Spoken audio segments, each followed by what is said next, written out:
Good morning all of you. आज हम class 12 के सिलेबस के बारे में डिस्कशन करेंगे। कक्षा 12 के पाठ्यक्रम में कुल 5 यूनिट दी गई हैं। ठीक है, इस 5 यूनिट में ही कक्षा 12 का पूरा सिलेबस रखा गया है। ज़्यादा लंबा नहीं है, टेंशन मत लीजिएगा, आराम से हम पढ़ लेंगे। ये समझते हैं यूनिट क्या होते हैं। एक यूनिट में उससे रिलेटेड चैप्टर रखे जाते हैं। मतलब हमारे टोटल चैप्टर में जो हमारे 5 यूनिट है, 5 यूनिट में टोटल 14 चैप्टर हैं, जिसको 5 यूनिट में ही सारे टॉपिक को रख दिया गया है। ठीक है, हमारा पहला यूनिट है जनन। जनन के अंतर्गत हमारे 4 चैप्टर दिए गए हैं। पहला चैप्टर है हमारा जीवों में जनन। इस चैप्टर में हम लोग पढ़ेंगे कि जनन कितने प्रकार का होता है, जैसे 2 प्रकार, लैंगिक जनन, अलैंगिक जनन।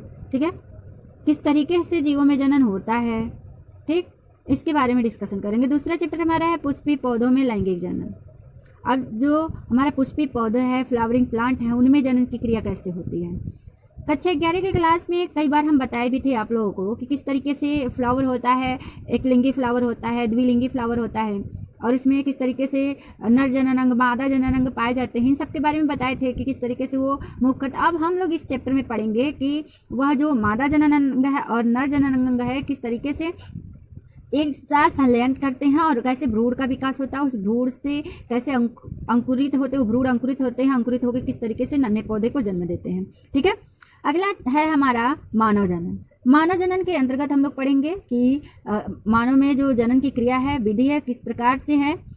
जनरली मानव में जनन जो पाए जाते हैं, लैंगिक जनन पाए जाते हैं, लैंगिक जनन ही पाए जाते हैं। ठीक है, अब इन लैंगिक जनन में कौन कौन से अंग भाग लेते हैं, ठीक है, किस तरीके से भाग लेते हैं, कैसे एक जो बेबी होता है उसका डेवलपमेंट होता है, जनन के बाद जो बेबी का विकास होता है किस तरीके से होता है, इन सारी चीज़ों के बारे में हम इसमें पढ़ेंगे। ठीक है, नेक्स्ट टॉपिक हमारा है, नेक्स्ट जो चैप्टर है, चैप्टर 4, अध्याय 4 जो है हमारा जनन स्वास्थ्य है। अब जनन से रिलेटेड जो भी स्वास्थ्य है, जैसे कौन कौन सी बीमारियां होती है, उन बीमारियों से कैसे बचा जा सकता है, इन सब के बारे में हम इसमें पढ़ेंगे। ठीक है, नेक्स्ट है हमारा इकाई 2 जो कि आनुवंशिकी और विकास से रिलेटेड चैप्टर है। ये क्लास 12 के लिए इम्पोर्टेंट तो है ही, साथ ही साथ ये है हमारे, अगर आप लोगों ने भरा होगा नीट का एग्जाम या कोई मेडिकल एग्जाम देना चाहते हैं तो उसमें भी आप इस चैप्टर से क्वेश्चन बहुत पूछता है, आनुवंशिकी से रिलेटेड बहुत पूछता है। और आपको पता भी होगा कि आनुवंशिकता के जो जनक हैं उनको मेंडल कहा जाता है। मेंडल ने ही आनुवंशिकता की खोज की थी।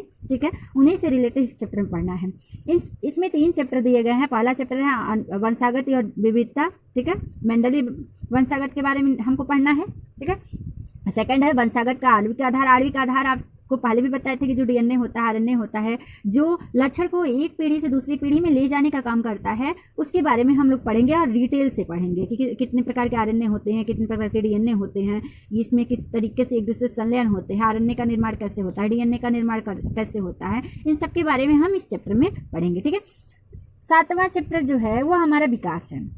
विकास है, विकास को जय विकास भी बोला जा सकता है। जय विकास, जीवन का विकास कैसे हुआ, कैसे एक वानर से हम मनुष्य आज तक का विकास हो चुका है, या पृथ्वी पे जीवन का विकास कैसे हुआ, लैमार्क हुआ, डार्विन हुआ, नव डार्विन हुआ, ये सारे जो वैज्ञानिक हैं जिन्होंने विकास के संबंध में अपना अनुभव और खोज यहाँ दर्शाया है, उन सब के बारे में हम इस चैप्टर में पढ़ेंगे। ठीक है, नेक्स्ट है हमारा इकाई 3। इकाई 3 में जीव विज्ञान और मानव कल्याण, जनरली इसमें मानव कल्याण से रिलेटेड चैप्टर दिए गए हैं।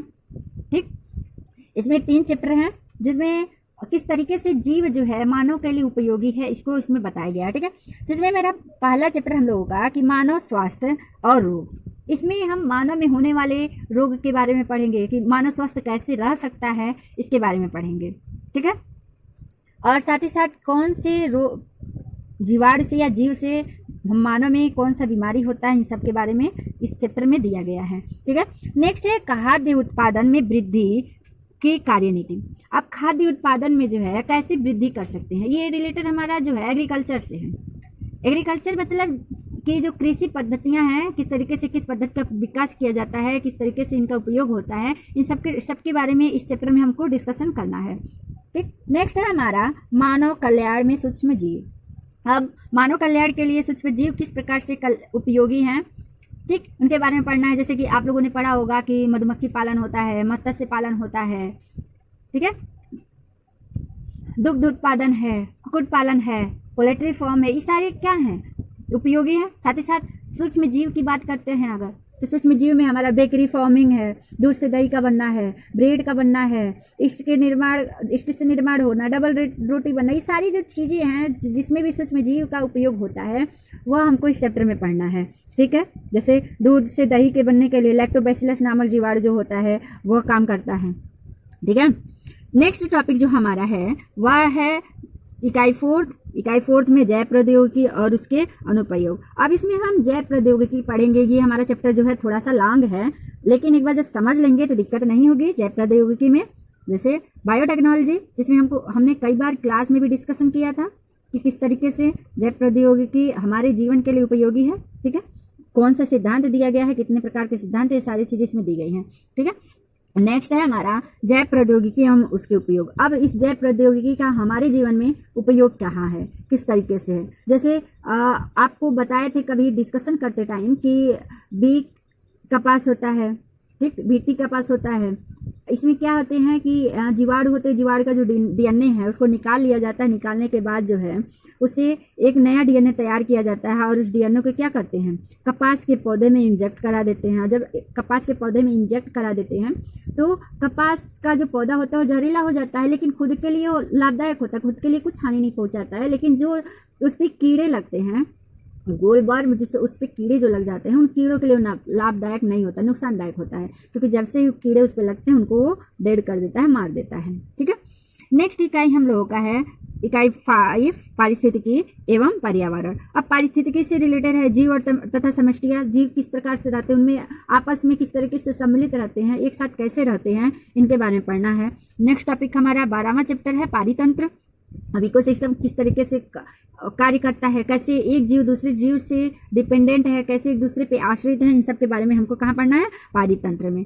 नेक्स्ट है जैव विविधता एवं संरक्षण। अब जीवों में विविधता कैसे पाई जाती है कि एक ही स्थान पे कई प्रकार के जीव कैसे रहते हैं, ठीक, और उनको संरक्षित कैसे किया जाता है और उनके भी संरक्षण कैसे होता है, इन सब के बारे में हमको इस चैप्टर में पढ़नी है। ठीक है, नेक्स्ट है पर्यावरण के मुद्दे। अब इसमें पर्यावरण से रिलेटेड सब कुछ दिया गया है, जैसे कि वायु प्रदूषण हो गया, जल प्रदूषण हो गया, पर्यावरण को कैसे बचाया जा सकता है, पर्यावरण में क्या क्या हानियां उत्पन्न हुई है, इन सब के बारे में हमको इस चैप्टर में पढ़नी है। ओके स्टूडेंट्स, तो ये हमारा रहा क्लास 12th का सिलेबस।